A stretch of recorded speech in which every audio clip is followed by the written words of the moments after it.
ప్రభుత్వ ఉద్యోగులతో భేటీ అయిన డిప్యూటీ సీఎం కొణిదెల పవన్ కళ్యాణ్. అమరావతి ఆంధ్రప్రదేశ్ రాష్ట్రంలో వివిధ ప్రభుత్వ శాఖల్లో పనిచేస్తున్న ప్రభుత్వ ఉద్యోగస్తులతో మాట్లాడుతూ తమ ప్రభుత్వం ఏర్పాటుకి తమకు ఓట్లు వేసిన ప్రభుత్వానికి గెలిపించిన ప్రతి ఒక్కరికి కృతజ్ఞతలు తెలిపారు.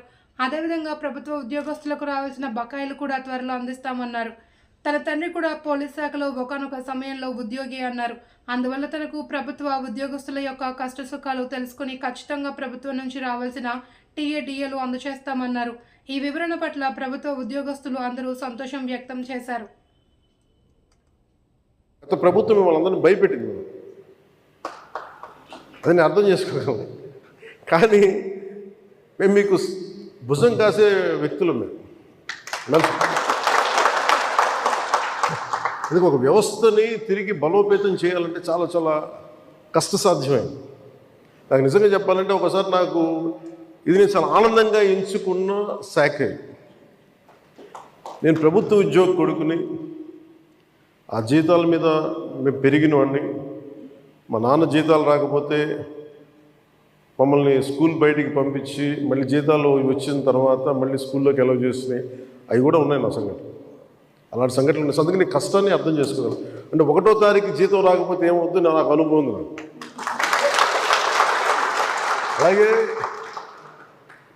ఆఖరి వారంలో డబ్బులు అయిపోతే కూడా ఆ పరిస్థితి కూడా నాకు తెలుసు. మాకు పొరపాటున మేము ఏదో ఇవి జరిగిపోయినాయి, కానీ మేము ఇలా ఈ సినిమా రంగంలో ఇవన్నీ ఉండటం వల్ల బేసిక్గా చాలా సాధారణ స్థాయి నుంచి వచ్చాం. కాబట్టి అన్నిటికంటే కూడా సాధారణ స్థాయి మాకు భగవంతుడి వచ్చిన మమ్మల్ని తీసుకొచ్చిన సాధారణ స్థాయి కష్టాలని మేము మర్చిపోం.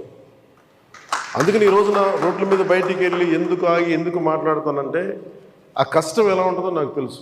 ఇందాక మీరు ఇచ్చిన రిప్రజెంటేషన్ కూడా ఆ కష్టం ఎలా ఉంటుందో నాకు తెలుసు. సో ఇలాంటి స్పందనకి వెంటనే ఉంటుంది కదా. నేను కోరుకునేది అంటే మిమ్మల్ని గత ప్రభుత్వం మిమ్మల్ని భయపెట్టింది.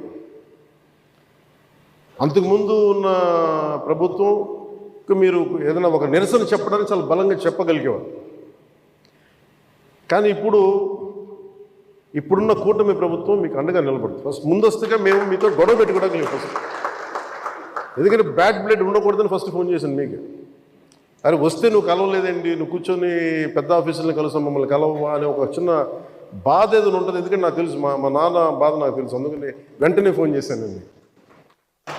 ఆ కష్టం నాకు తెలుసు.